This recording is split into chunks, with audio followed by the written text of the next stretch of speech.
Think Michelle's just another low rarity hero? Think again. Michelle's one of the most valuable gathering heroes in Doomsday Last Survivors. She won't carry you in PvP, but she'll quietly build your economy faster than almost anyone in the early game. All right, so today we're breaking down every battle skill, adventure skill, best talents, weapon, beast, and other different pairings, and show you exactly how to get the most value out of Michelle. Let's go. All right.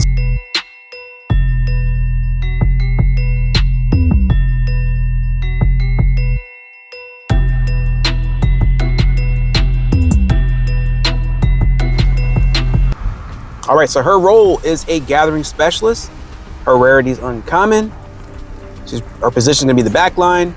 Her range is long, and her targets are single target. Now, her talent trees are overall, gather, and support. Now, she's not designed for PvP or zombie combat. She's dedicated economic hero whose purpose is maximizing resource income for your shelter. She's especially valuable for free-to-play players during the early and mid-game because she is inexpensive to level and easy to max.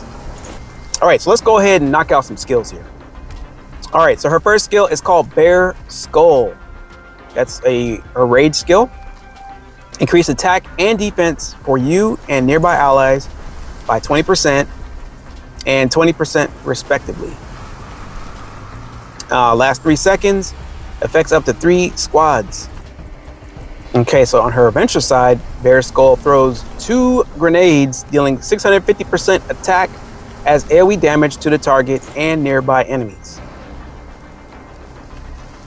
All right, so all in all, this is going to do is going to buff your squad's attack. It's going to buff your squad's defense, and it's going to buff nearby ally squads.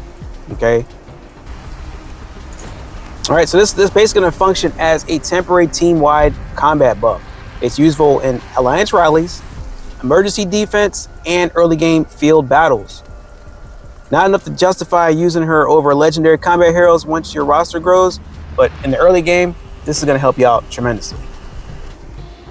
All right, so the next skill is called Jungle Instinct. This is a passive.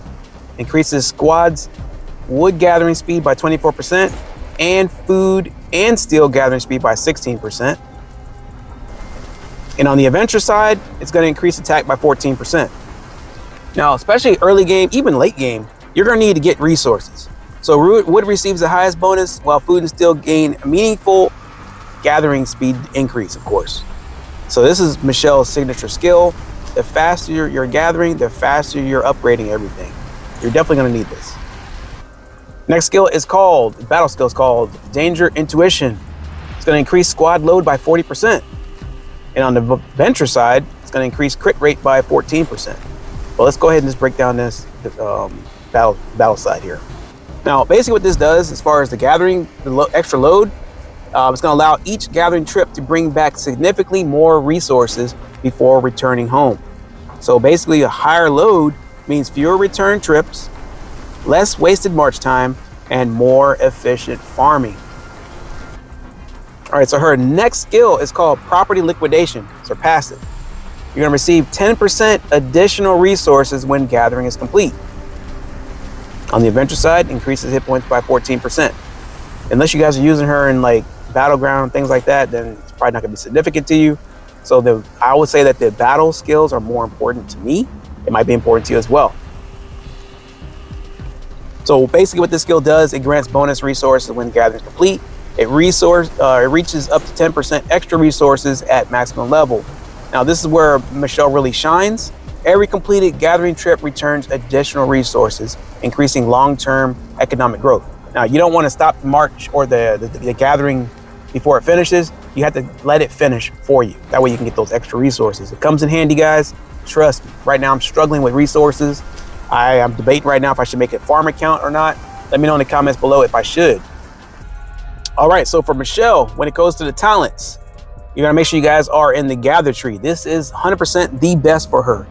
Now, what the max priority is gonna be, anything with gathering speed, march speed while gathering, load capacity, resource collection. Now this should be your permanent build.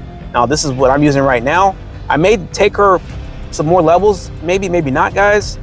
Right now I'm looking at when gathering on the map increases squad defense. I don't really need that so much. That would be nice. Travel speed might be nice. Gathering speed might be nice as well. But I would have to take her to around level 40, which I do plan on doing that eventually at some point, but it's not a priority. But it's gonna help me out with resources, so I think I might have to start putting some extra points in my gathering heroes, namely her. She's one of the best. Now, if you're gonna go the support route, this is gonna be useful if Michelle is occasionally used in secondary marches, not recommended over gathering, okay? Now, the overall tree is gonna be only if you invest leftover points when completing gathering. So yeah, make sure you guys are maxing out gathering first. Now, if you're using weapons on Michelle, the best one is gonna be anything with gathering speed, march speed, load capacity. You gotta make sure you avoid investing high-end combat equipment into her. If you guys are doing armaments, you're gonna focus the same thing. Gathering speed, resource collection, march speed, load. You're gonna avoid anything that gives you attack, anything that gives defense, lethality, or counterattack.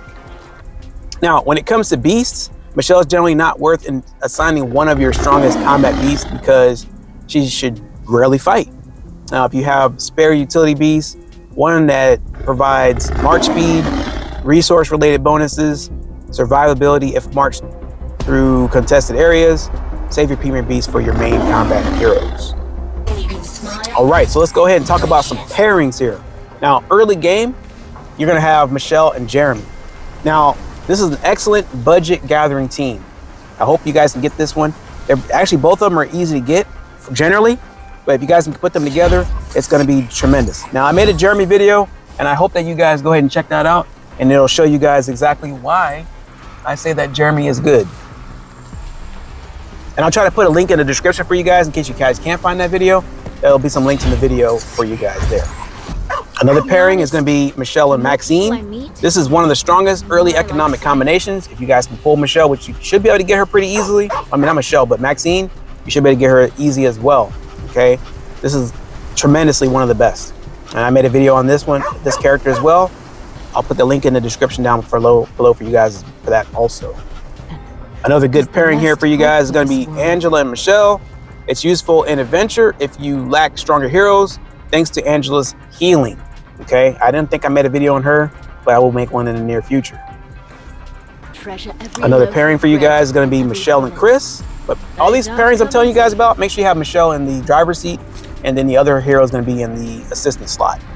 This is another solid gathering pairing for maximizing resource income. And we're gonna go ahead and recap here. Now we have two different questions here. Now, is she good in adventure? Is she good in battle?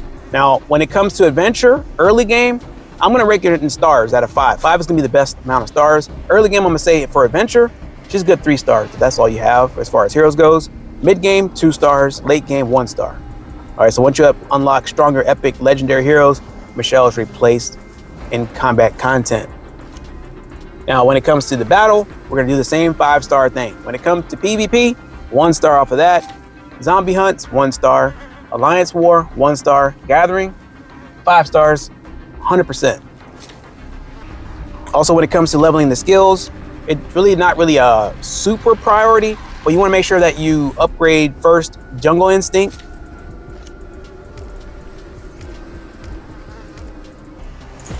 Then you're gonna do Danger Intuition. Then Property Liquidation. And then you're gonna level up Bear Skull, okay? Mine's are all 5s all across the board, which is great. I wish we could awaken this character, it would be nice. I wish you could increase the quality on these characters, it'd be good too, you know? But if it comes down time to the question that we had asked ourselves, should you invest? Free to play, yes. Low spender, yes. Heavy spender, only enough to optimize for gathering, okay? Now I need to go ahead and try to optimize her for gathering. I'm not a heavy spender or anything like that, but I need some resources hardcore. All right, so let's go ahead and start recapping over some of these strengths. She has quite a few of them. She's an excellent resource gatherer, easy to obtain and level, strong early game economic hero. She improves gathering speed, increases load capacity, grants bonus gathered resources, and she's helpful adventure crowd control skill. Now, she doesn't come without weaknesses. She has a couple of those as well. She's a very poor PvP hero, weak damage output, quickly replaced in combat by higher rarity heroes, and she's limited in-game combat value, but she is good to go. Just keep in mind that Michelle is one of the best uncommon gathering heroes in Doomsday Last Survivors. While she won't help you dominate PvP or zombie events, she dramatically boosts your economy with faster gathering, larger loads, and bonus resources. For free-to-play and newer players, she's absolutely worth leveling to support your resource production. But once the economy is established, her role should remain focused on gathering while your legendary heroes handle combat. And hopefully you guys enjoyed today's video. If you guys did, make sure you guys drop a like, drop a comment down below if I might have missed something about this hero or any other hero that you might want to see what we're doing on each character. Check out all the previous hero videos. I updated some of them. Some of them you might see some other ones for like some older ones, but I made some updated content for each one of these heroes. And hope to see you guys on the next one. Peace.